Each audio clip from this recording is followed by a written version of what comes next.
설명 감사하고요. 네. 혹시 이제 좀 여기 설명 들으시는 분들이 이제 그러면 제일 궁금해.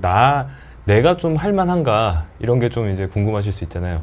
이제 이혜준 선생님이 이제 만약에 이런 분들에게 좀 지방흡입을 추천을 한다 하면 네. 어떻게 좀 요약을 그러니까 준비해 오신 것 같은데. 사실은 이제 흡입하는 사람으로서 이제 의사로서 좀 드리기 어려운 말씀이긴 하지만 사실은 흡입이 만능이 아니거든요. 그래서 어떻게 보면은 굉장히 적은 분율의 분들에게만 도움을 드릴 수 있어요. 그래서 어느 정도는 식이요법과 운동을 했는데 이제 열심히 했는데 아무리 열심히 했음에도 좀 마음에 안 드는 부위가 생길 수 있잖아요. 전체적으로 날씬해졌지만 팔뚝이라든지 부유방이라든지 이렇게 운동을 해도 잘 안 빠지는 부위가 있기 때문에 이제 이런 곳만 남았을 때 이제 흡입을 하는 게 가장 이제 좋고요. 그래서 어느 정도 좀 비만도가 있으신 분들은 다른 생활습관 교정을 먼저 트라이 하시는 게 맞을 것 같고요. 그다음에 뭐 증상 있는 부유방의 여유증은 이건 뭐 운동한다고 좋아지는 건 아니니까 이건 무조건 이제 치료를 해야 되는 거고요. 네, 설명 잘 해주셨고요. 일단 제가 들어본 것 중에 좀 뭐 약간 궁금한 거 저도 같이 이제 현장에서 하고 있지만 여쭤볼 게 아까 피부 탄력 부분에서 아무래도 탄력이란 게 뭐 본인이 뭐 선택할 수 있는 문제는 아니고 이미 어느 정도 갖춰진 조건인데 꼭 피부 절제 말고 좀 그래도 해볼 수 있는 뭐 좀 방법 좀 이제 수술 후에 뭐 이렇게 관리 이런 게 있을까요? 글쎄요, 이제 압도적으로 피부가 안 뭐 예를 들어서 이제 많이 심하게 이제 비만이 됐다가 살이 쭉 빠지면서 이제 처졌다든지 아니 뭐 임신 후 출산 후에 이제 그렇게 됐다든지 연세가 많아서 이제 피부 탄력이 너무 없다든지 이런 경우 사실 되돌리기는 거의 힘들기 때문에 그냥 흡입을 권해드리긴 좀 어렵고요.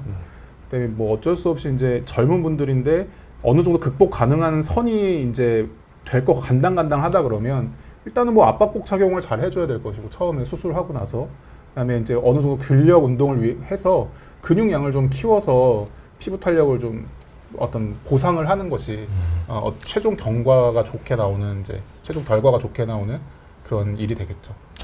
요즘에 뭐 좀 많이 하고 있잖아요. 그 피부 미용 시술에서 하이프라고 이용한 그런 좀 피부 탄력 개선 이런 게 실제로 부유방하고 나서 그런 부위에는 얼마나 도움이 될까요?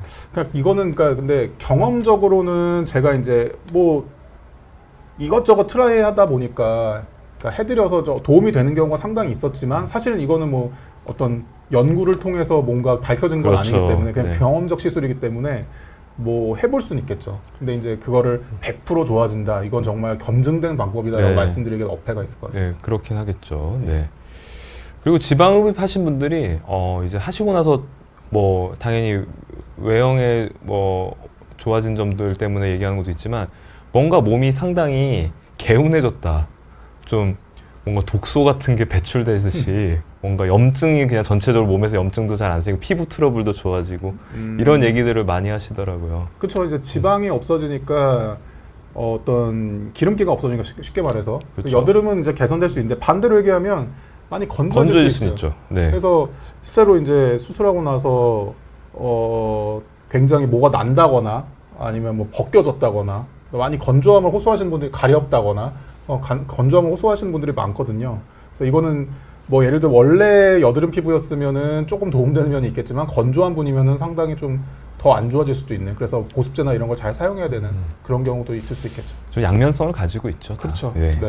제가 아는 이 원장님은 그래서 이제 상담을 하실 때 보면은 이준 선생님은 뭐 무조건적인 치료를 권하지는 않으시는 것 같아요. 그냥 당연히 의사들도 모든 의사들이 막 그러고 있겠지만 환자분들하고 되게 세심한 문진을 통해서 정말 필요한 분들에게 추천하시는 걸로 알고 있어요. 그래서 그러니까 왜냐하면 저는 그러니까 멋모르고 할 때는 그냥 무조건 다 했는데 이제 기껏 했는데 저도 사실은 결과가 좋아야지 보람이 있는 건데 기껏 저도 애써서 했는데 뭔가 탐탁지 않은 경우가 꽤 있고 그러니까 무조건 덤벼서 다 해드리는 게 무조건 옳은 건 아니다고 그렇게 생각이 들거든요. 맞습니다. 하면 할수록 그렇게 되는 것 같습니다. 그리고 이제 조금 간략히 더 설명 붙이자면 그 여유증이나 부유방은 어느 정도 이제 유선 조직이 있는 경우에는 사실 치료를 필요로 하는 경우가 꽤 많이 있으시고요. 그래서 이제 그러다 보면은 이제 어느 정도 지방 흡입도 하게 되는 경우가 많은데 참 어느 쪽에 비중을 둬야 될지 어려운 경우가 참 많습니다. 왜냐하면 하나라도 좀 부족하면은 뭔가 꼭 만족감이 상당히 떨어지면서 그렇죠. 네, 환자분들이 좀 불편을 호소하시는 경우가 많기 때문에 유선 조직은 유선 조직대로 잘 제거를 해야 되고 또 그에 따르는 지방 흡입도 어느 정도는 외형적인 부분까지도 잘 마무리할 수 있을 정도로 해야 되는데 아직까지는 그렇게 치료할 만한 막 많은 병원이 이렇게 전문적으로 있지는 않은 것 같아요. 그래서 이제 어느 한쪽이 좀 더 특화돼 있고 좀 다른 쪽이 좀 이제 아직은 좀 이제 좀 부족하고 이런 경우들이 많은데 이 부분에 대해서도 이제 일선에 있는 뭐 저를 포함한 의사들이 또 노력을 해야 될 부분이겠죠. 그래서 일단 오늘 그 설명해주신 지방 흡입에 대한 부분들 잘 말씀 감사하고요. 일단 질문은 더 안 나오신 거 저기 같고. 락키 러비님 저거 제가 볼까요? 질문에 네. 이제 좀 답을 해드리면 네. 그러니까 주사기를 사용해서 이제 흡입을 이제 하는 소량 흡입을 이제 하는 게 효과가 없느냐? 아니요, 효과 있습니다. 효과는 있는데 장단점이 있죠. 근데 장점은 이제 수면 마취를 안 하고 이제 그런 수면 마취 위험성 없이 간단하게 할 수 있다는 거고요. 다만 이제 어떤 예를 들어 뭐 허벅지 전체를 한다거나 복부 전체를 한다거나 이런 건 좀 어렵고 어떤 부분적으로 딱 뭉쳐있는 딱 마음에 안 드는 한 스팟 정도를 뽑는 거에 있어서는 뭐 나쁘진 않을 것 같습니다.